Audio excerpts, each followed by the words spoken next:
Ang hindi mo lang kaya pa yung ilabas siya doon sa parking. Yung problema ko kasi nababaguhan ako dito kasi malaki.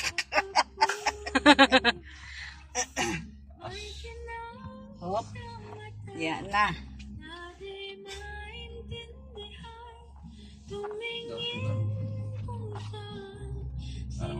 Napakalinggo tayo lalabas. Dito naman. Kaya naman dito ang